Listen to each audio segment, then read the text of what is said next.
எல்லாருக்கும் வணக்கம். நான் Hima Subramanian. Welcome to home cooking Tamil. இன்னைக்கு நம்ம நல்ல சீக்கிரமா ஈஸியா செய்யற மாதிரி ஒரு டிஃபன் ரெசிபி தான் பார்க்க போறோம். இது இன்ஸ்டன்ட் ரவா உத்தப்பம்.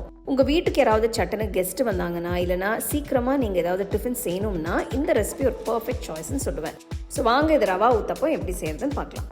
இந்த ரெசிபி செய்ய தேவையான இன்கிரீடியன்ஸ் எல்லாம் இங்க ரெடியா எடுத்து வச்சிருக்கேன். ஒரு பெரிய பவுல்ல 1 கப் அளவுக்கு ரவா எடுத்துக்கலாம்.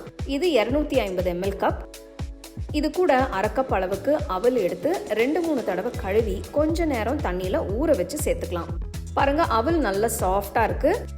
1/2 கப் அளவுக்கு தயிர், 1 டீஸ்பூன் உப்பு சேர்த்து எல்லாத்தையும் ஒரு தடவை நல்லா கலந்துக்கலாம். இப்ப தேவையான அளவு தண்ணியை ஊற்றி மாவை கரைச்சிக்கலாம்.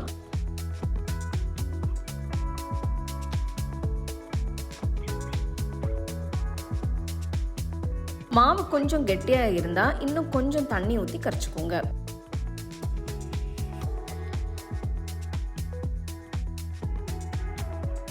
கலந்து விட்டு தனியா எடுத்து வச்சிடலாம்.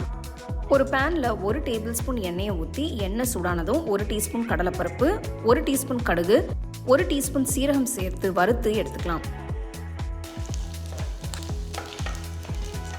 இப்போ பொடுசா நறுக்கின 1 சின்ன கப் அளவுக்கு சாம்பார் வெங்காயத்தை நறுக்கி சேர்க்கலாம். 3 நறுக்கின பச்சை மிளகாய், பொடுசா நறுக்கின 1 துண்டு இஞ்சி சேர்த்து வதக்குங்க.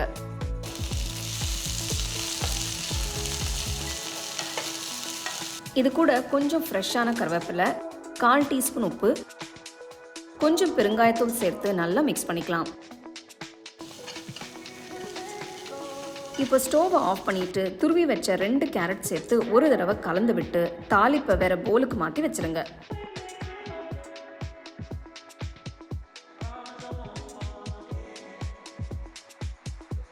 அடுத்து ஒரு தவாவை சூடு பண்ணி 1 கரண்டி மாவு எடுத்து ஊற்றுங்க.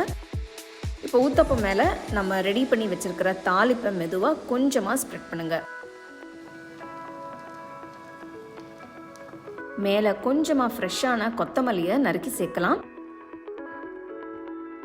சுற்றி கொஞ்சம் நெய் ஊற்றுறேன். உங்களுக்கு நெய் வேண்டாம்னா நீங்கள் எண்ணெய் கூட யூஸ் பண்ணிக்கலாம். ஒரு மூடி வச்சு ஊத்தப்பத்தை மூடி வைங்க. 1 நிமிஷம் ஆனதும் ஊத்தப்பமை திருப்பி போட்டு வேக விடுங்க.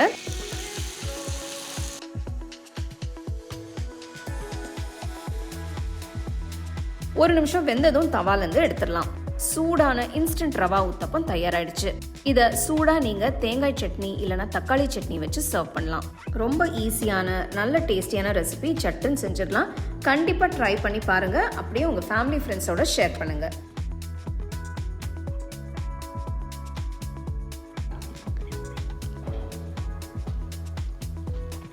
உங்களுக்கு இந்த ரெசிபி பிடிச்சிருந்தா லைக் பண்ணி ஷேர் பண்ணி ஹோம் குக்கிங் தமிழ் சேனலுக்கு சப்ஸ்கிரைப் பண்ணுங்க. மறக்காம பெல் ஐகானை கிளிக் பண்ணுங்க.